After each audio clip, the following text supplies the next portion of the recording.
star. The star is the Ford Capri.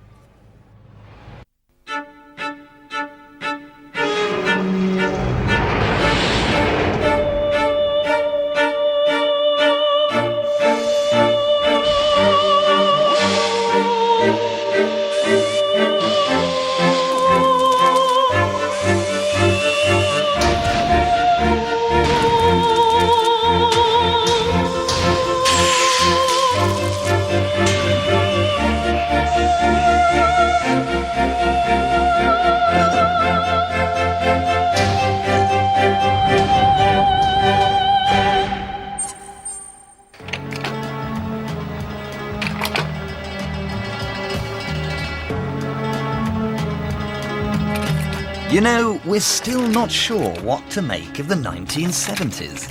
We don't know whether to look back with fond fascination or appalled astonishment. There were heroes and there were highlights. There were good boys and there were bad. But there are some things we still can't decide if we love or loathe. Like the Capri. Ford's Saturday Night Special says more about the 70s than Brute Aftershave ever could. But the trouble with the Capri is we've never been able to take it seriously. By the end of its life, it was labouring under a huge social stigma. Like carry-on films, allotments, and saucy seaside postcards, it was low rent. So could we ever call such a proletarian heirloom a significant car, a great car, a classic car? Could we ever see ourselves going out and passionately preserving them? The question we need to ask is, was the Capri ever actually any good? Well, the time has come to find out.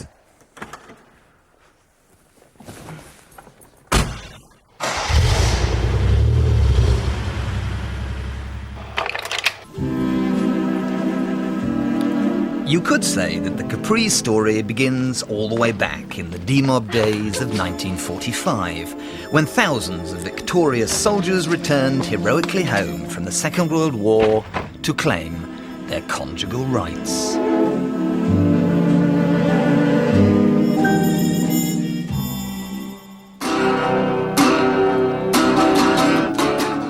A quarter of a decade later, and those baby boom children had reached car-buying age.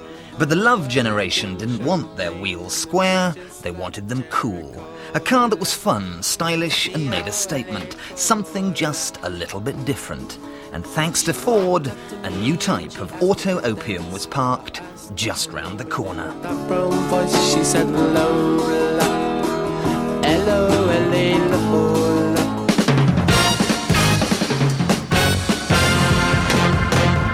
By the end of the 60s, the Ford Motor Company was on a massive high, winning Grand Prix, Indianapolis and Le Mans, plus rallies by the score.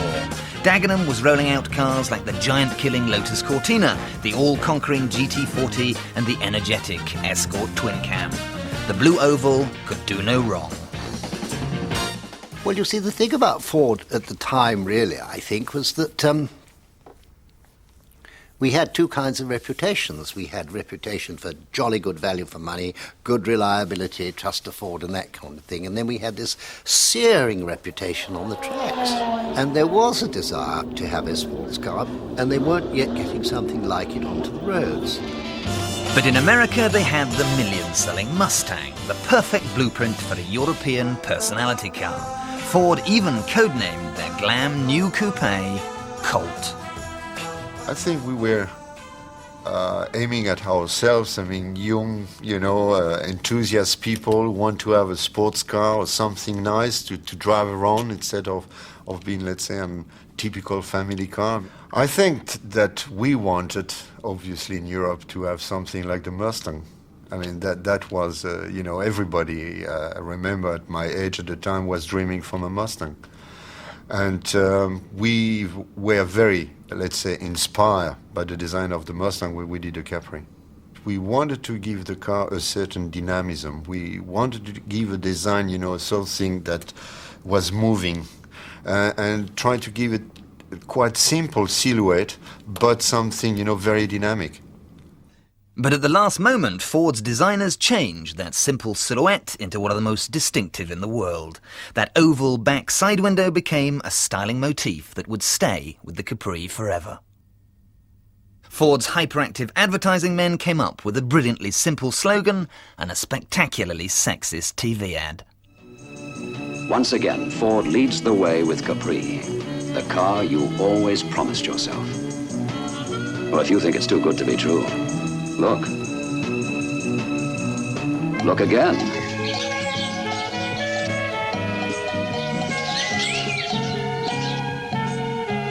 Go ahead.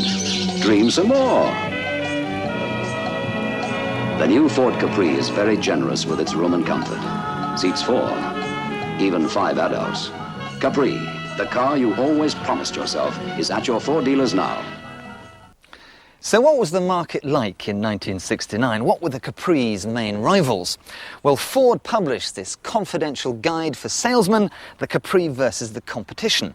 And they reckoned it was up against cars like the Morris 1300, the Sunbeam Stiletto, the Vauxhall Viva 1600, the Rover 2000 and the Vauxhall Victor. What they were saying was that there was no competition. There was just this huge, yawning abyss in the market. And along comes the Capri and fills it perfectly. And Ford had a Capri for everybody. There were weedy 1300s, brisk 1600s, rising all the way up to torquey 2 litres and thundering 3 litres. There were L-Packs, X-Packs, E-Packs, R-Packs, XLs, XLRs, GTs and GXLs, not to mention matte black bonnets and vinyl roofs. And if that wasn't enough, you could buy specially tweaked versions like the race-proven and the Broadspeed, rumbling monsters that could crack 130 miles an hour. But for Capri Man, the stock item was disarming enough. A whisker over 1,400 quid bought you this, the 3-litre GXL, and what a package it was. You got a 3-litre V6 cast iron lump, more clocks than Switzerland, double headlamps, alloy wheels, bucket seats, centre console. It was the motoring equivalent of mescaline, and you can see why Ford managed to shift 1 million Mark 1s in 5 years. And even after it went out of production in '74, the Mark 1 was still best for boy racers, and some boys took their racing very seriously indeed. Whenever I used to see a Capri advertised in the paper that used to sound good, I just used to end up going and buying it. Sometimes I have 2 or 3 at the same time. We used to have a fish shop, and everyone knew that we were keen Capri owners. From the early days, which was, again, as I say, from 78, 79, everyone just used to race around. I mean, I myself have owned about 35 GXLs. And when I used to sell them on, they always used to end up in the North London area. So all my mates used to drive around in them, and there was just sort of chaotic racing everywhere, sort of disregard for sort of speed limits, for traffic lights, for anything. Sometimes we'd be working at the counter on a busy day. 2 or 3 cars would come outside revving. Cars would take the overall off, get in his car. I'd carry on working at the shop. He would go out there and give him a hiding and come back to the shop.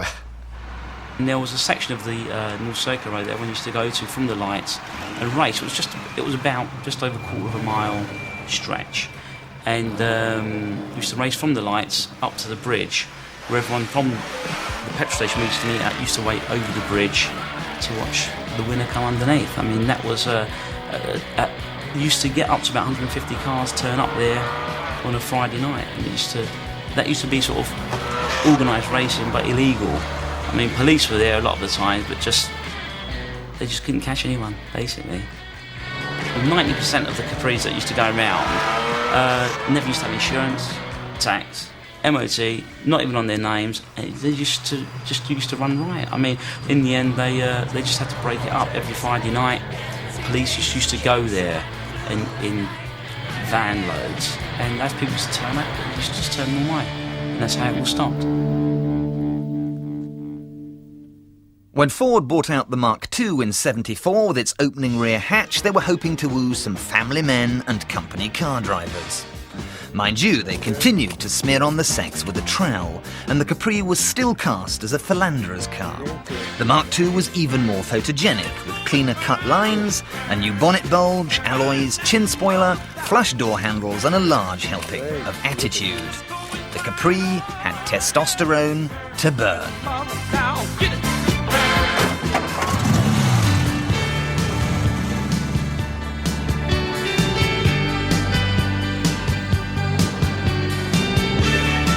But try as it might, it could never quite shake off its association with chips, beer and tattoos. No self-respecting Essex wide boy would be seen cruising the Southend prom in anything else. Capri man may have coveted the Mark II like his sovereign ring and his gold identity bracelet, but actually it didn't sell as well as the Mark I. In 4 years, Ford only managed to shift 400,000 Mark IIs. The Capri was in trouble, and it was about to meet the most deadly enemy of its life, the hot hatch. Volkswagen's Banshee of 1976 turned the motoring world on its head. The GTI was swisher, smaller, speedier, and it had something the Capri didn't: class. Time for another visit to the cosmetic surgeon, the Mark III. But all the gear badges, Mercedes-esque rear lights and Draylon interiors couldn't save it. The hooligan heritage was here to stay, and a certain rather laddish TV series didn't help a bit.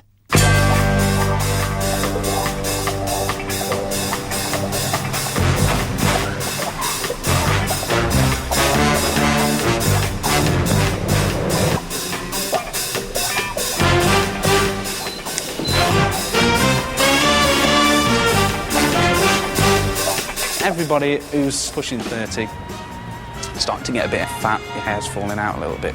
Seems to remember the childhood and what they actually did and what they actually watched on TV. Well, for me, it was the professionals on TV. Bodie and Doyle, I wanted to be Bodie, and I wanted his car, and that's why I got it. Well, I hired a private detective. That was the only way I could find the car. He actually gave me the information after about 6 months. He found out, whatever means he did, he found out exactly where the car was. Nice try, but he talked too much. And after all that, I went and bought it, after a long haggling and countless journeys to Stoke-on-Trent. Right, give me the keys. The car was in a lock-up garage. In the back seat was a 2-litre Ford Pinto engine. There was also a battery on the roof, no wheels, no bonnet, and the car was in a dreadful state. So I've totally done everything to it, even rebuilt the engine, the gearbox, all new ancillaries, absolutely everything that car's had. Neat. Yes, neat. It is extremely sad. I admit that. I went through one girlfriend with it. She left after me spending countless hours in the garage and not paying her apparently any attention, which wasn't true. And apparently I love the car more than her, which was true. I think it's becoming a labour of love. Well, I hope it doesn't lapse into reverie.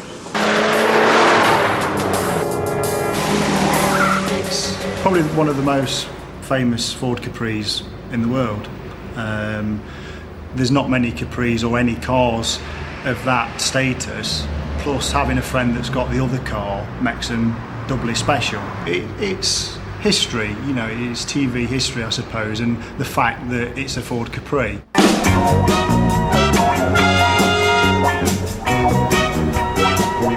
When you think of the professionals, you think of the Capris that they drove, you think of the car chasers, you think of things like that, and this car represents that to me.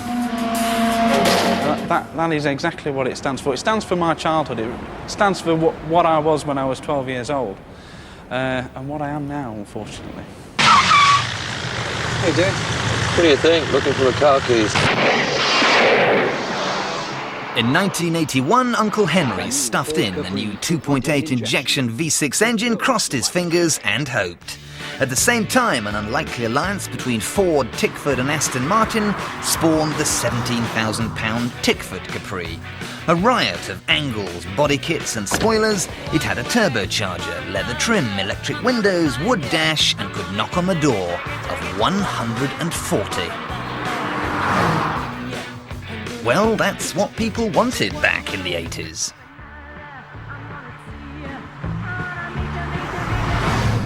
Ford kept the best till last with the limited edition Capri 280. 1,038 cars, all with leather trim and all in a very fetching shade of Brooklyn's green. It had a terrifying price tag of £12,000, but ironically it was one of the finest Capris ever and almost refined. But it had hot hatches chewing its coattails, and it was up against the might of the modern Cosworth Sierra. It was the end of the road. The oldest swinger in town was about to leave the disco for good. In late '86, after 17 years and nearly 2 million Capris, the last one rolled forlornly out of the Cologne factory. Ford's new XR4, XR3 and XR2 carried on the sporting mantle, leaving the Capri to wait patiently for classic status. And wait, and wait, and wait. Nobody threw any laurel wreaths for a very long time, until the art world decided to thrust greatness on the Capri. German artist Martin Kippenberger painted several works inspired by his favourite fast Ford, and even named a restaurant in Los Angeles after it.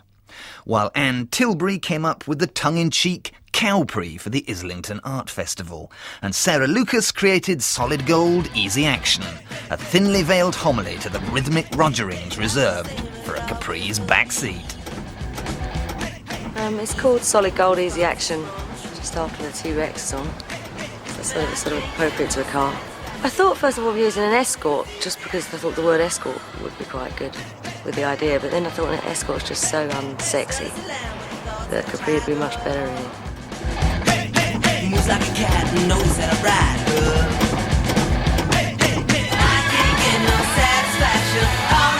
her. But owners are in no doubt at all that the Capri is an endangered species and worthy of preservation. Well, I lost my eyesight in 1980, so it meant that I couldn't drive the car any longer. So my father was good enough to allow me to keep it in his garage, so I kept it well covered and wax oiled.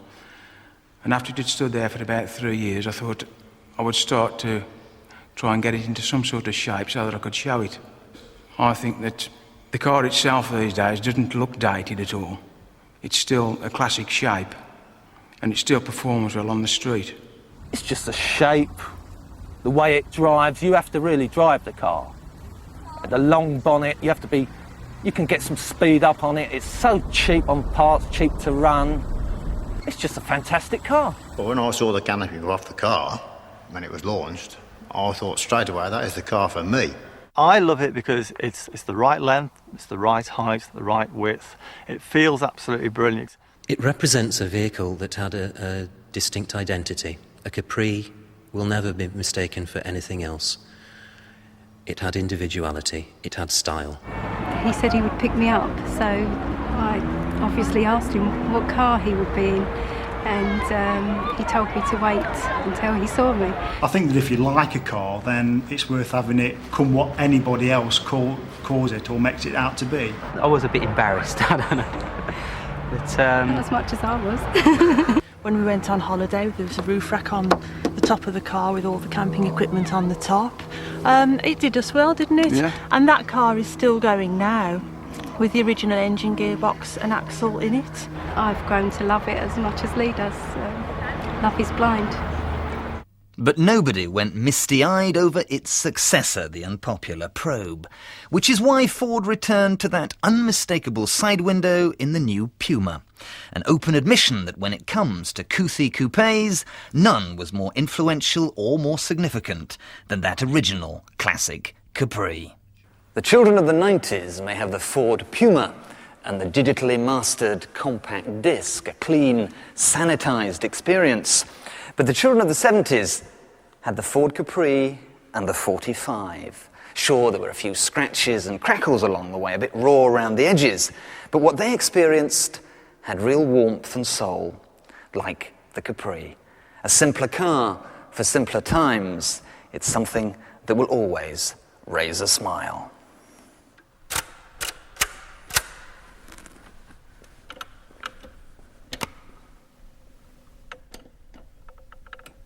You've done it all. You've broken every code. What were you doing back in 1997? Has anything changed in the past 10 years? Panorama Revisited here on BBC4 next. You spoke.